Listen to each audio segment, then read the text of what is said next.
Benvenuto o bentornato su questo canale.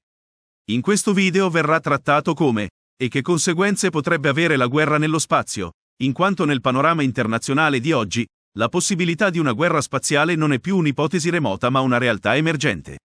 L'attuale fase della civiltà umana si basa in modo sempre più cruciale sull'accesso allo spazio per una varietà di applicazioni di grande rilievo economico quali transazioni finanziarie globali, sistemi di pagamento elettronici, reti di telecomunicazioni mobili, controllo del traffico aereo, navigazione satellitare, previsioni del tempo, controllo del territorio, eccetera.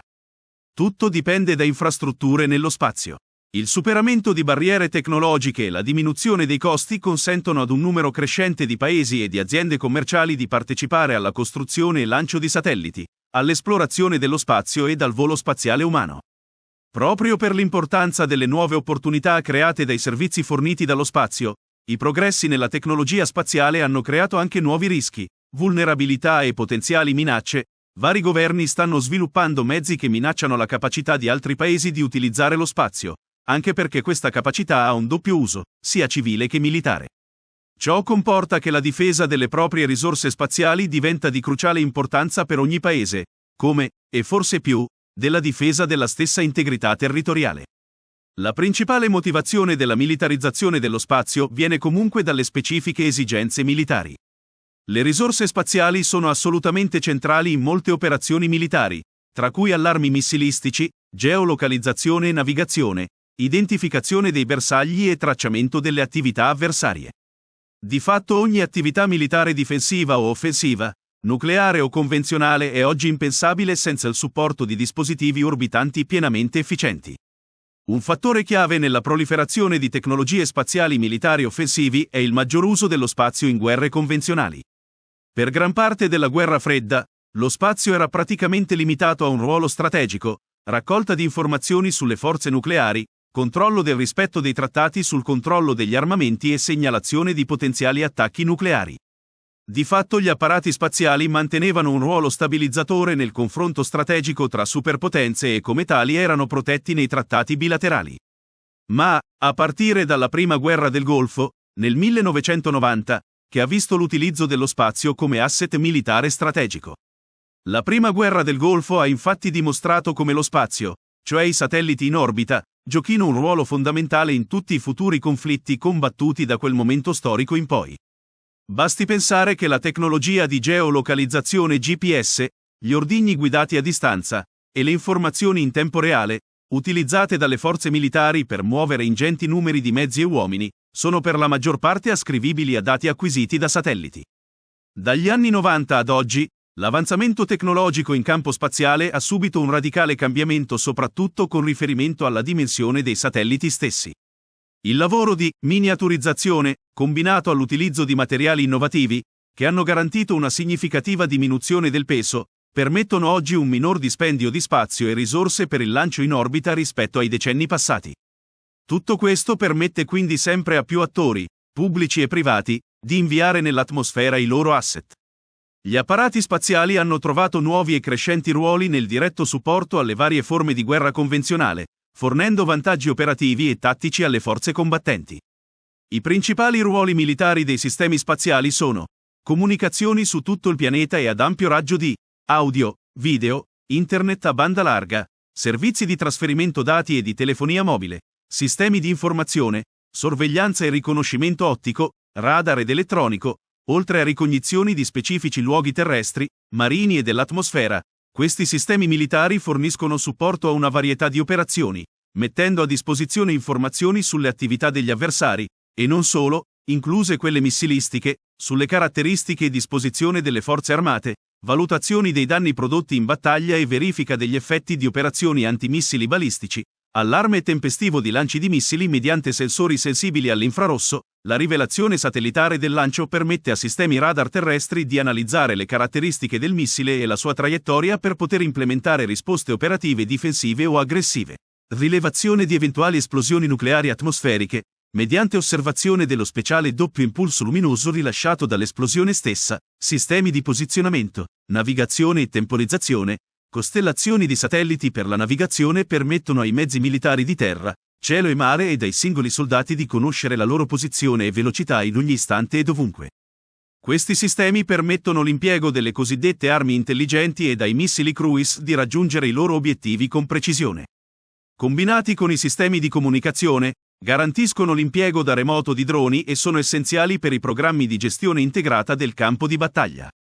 Attualmente sono operative e in continuo potenziamento le costellazioni di satelliti Beidou cinese, Galileo europea, GLONASS russa, GPS americano, NAVIC indiana e QZSC giapponese, con diversi livelli di accuratezza per usi sia civili, sia militari.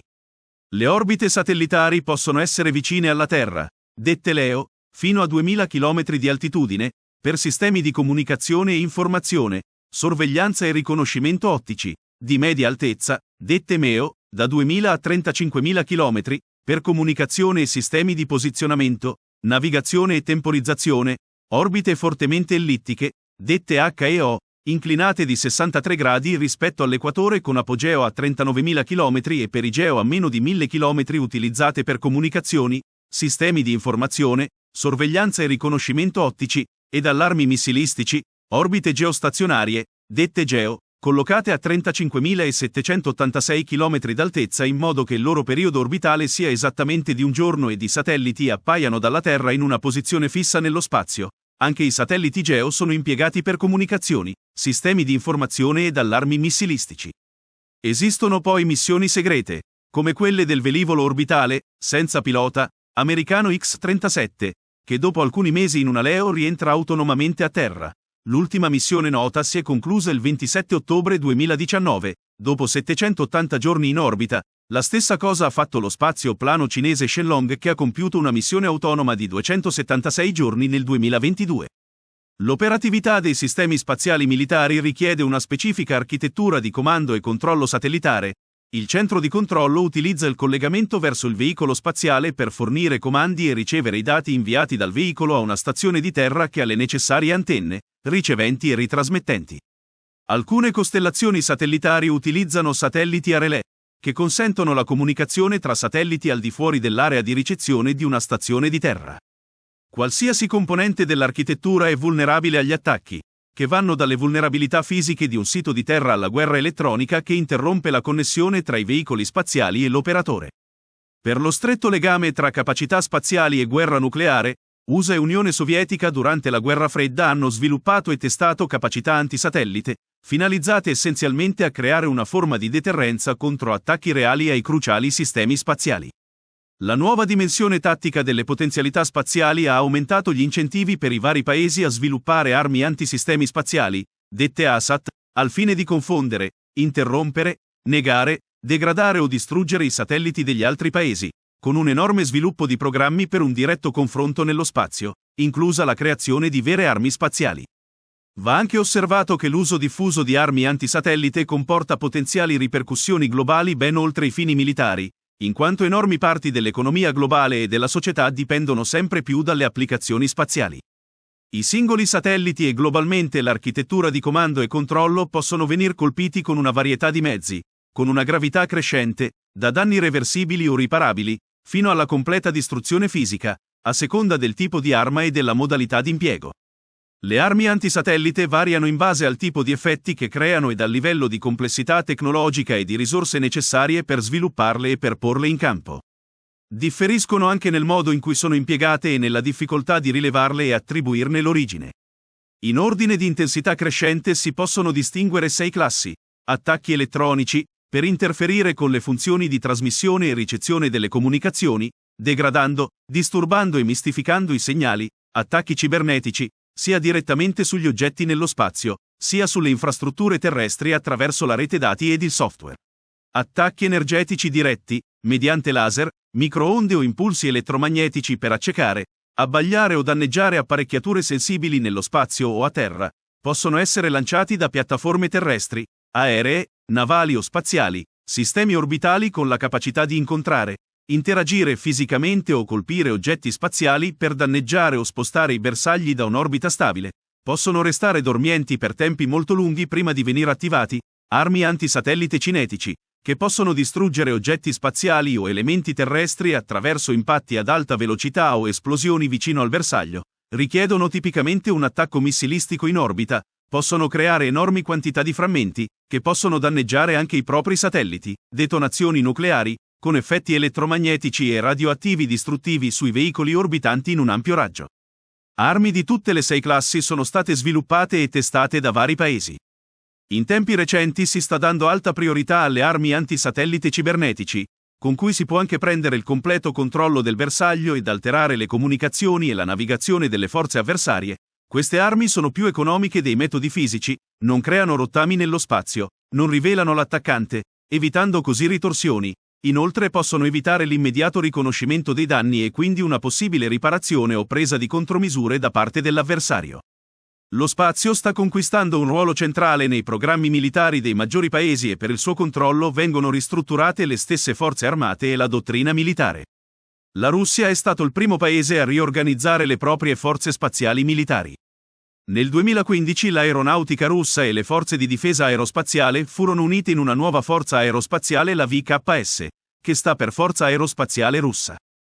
La VKS ha l'autorità di condurre i lanci spaziali, mantenere l'allerta tempestiva dei missili balistici, gestire la rete di controllo satellitare e la rete di sorveglianza e difesa antiaerea e antimissile.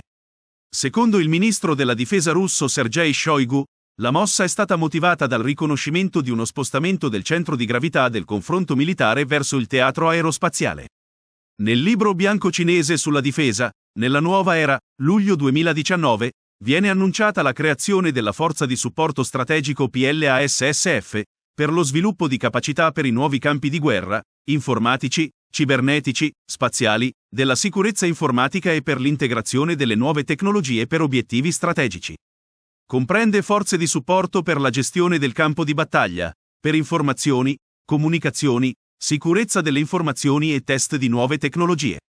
In linea con i requisiti strategici di integrazione dei sistemi esistenti e di allineamento degli sforzi civili e militari, la PLASSF intende accelerare lo sviluppo integrato di nuove forze di combattimento, in modo da costruire una moderna forza spaziale di supporto. Nel novembre 2019 è divenuta operativa l'Indiana DSA, agenzia di difesa spaziale, con sede a Bengaluru direttamente afferente allo Stato Maggiore integrato delle Forze Armate indiane. La DSA ha il compito di proteggere gli interessi indiani nello spazio e di sviluppare una strategia di guerra spaziale per potenziali conflitti nello spazio. Molto significativa l'operazione che ha portato alla distruzione di un proprio satellite nel marzo 2019 mediante un missile lanciato da terra. Il 20 novembre 2019 i ministri degli esteri della NATO hanno formalmente dichiarato lo spazio un campo di operazioni militari, a fianco di aria, terra, mare e ciberspazio. Il successivo 20 dicembre gli USA costituiscono come sesta forza armata la USSF, con il compito di organizzare, addestrare ed equipaggiare le forze spaziali militari degli Stati Uniti per garantire un accesso illimitato e la libertà di operare in, da e verso il dominio spaziale, fornire opzioni militari indipendenti per la leadership nazionale, e per rafforzare la letalità e l'efficacia delle forze congiunte. La Forza Spaziale degli Stati Uniti dovrebbe includere sia funzioni di combattimento che di supporto al combattimento per consentire operazioni spaziali offensive e difensive tempestive e sostenute per operazioni congiunte in tutti gli altri domini.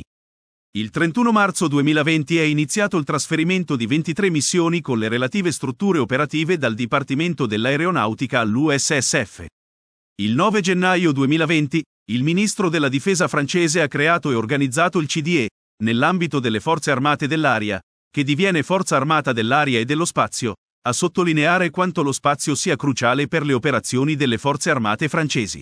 Il CDE è un'organizzazione di servizi congiunti che eserciterà le responsabilità nel campo della progettazione e dell'attuazione della politica spaziale militare, nonché nei settori operativi ed organizzativi.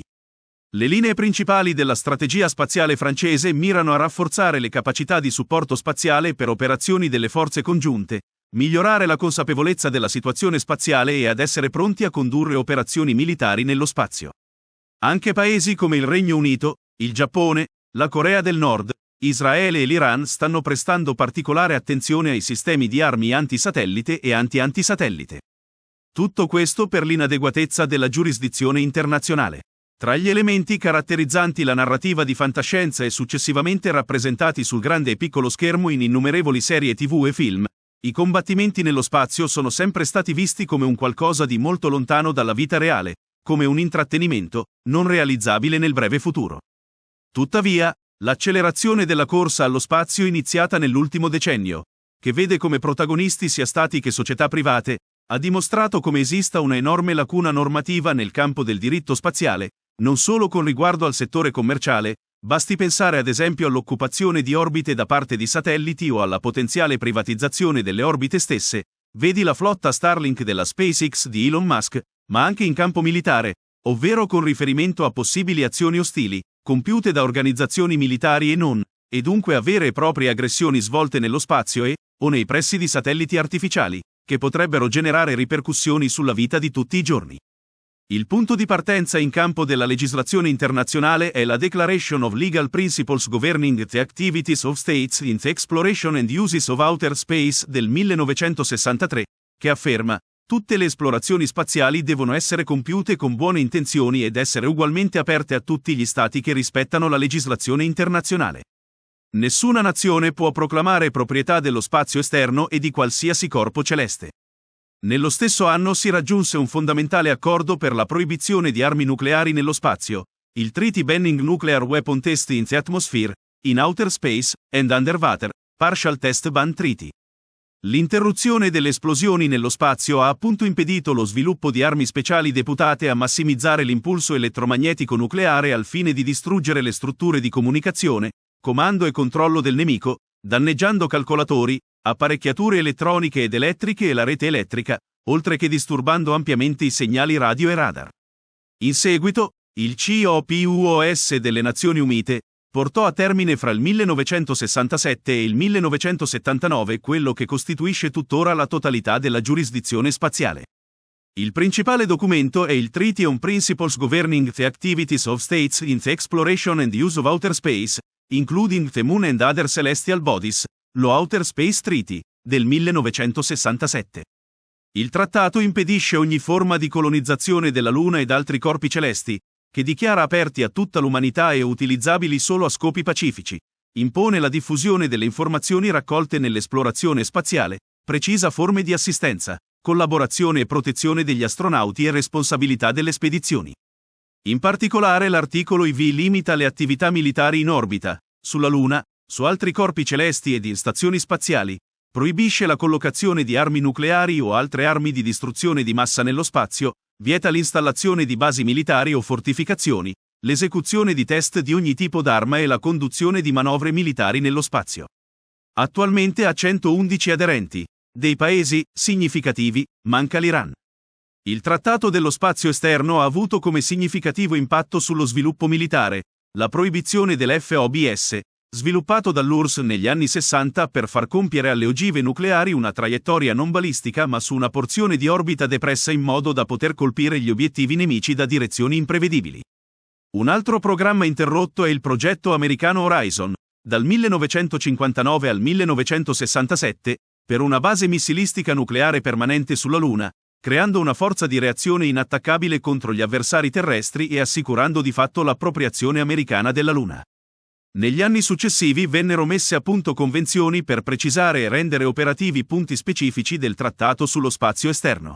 Dalla metà degli anni 70, la comunità internazionale ha riconosciuto che lo sviluppo di armi antisatellite rappresentava una minaccia per il mantenimento della stabilità strategica tra gli Stati Uniti e l'Unione Sovietica, compromettendo la credibilità della deterrenza mediante ritorsione nucleare. Dal 1977, le due superpotenze hanno intrapreso tentativi pluriennali per negoziare un divieto delle tecnologie antisatellite, ma senza raggiungere un accordo. Sebbene nessuna delle parti si sia formalmente ritirata dalle consultazioni, i negoziati sono venuti meno, a causa del generale deterioramento delle relazioni bilaterali.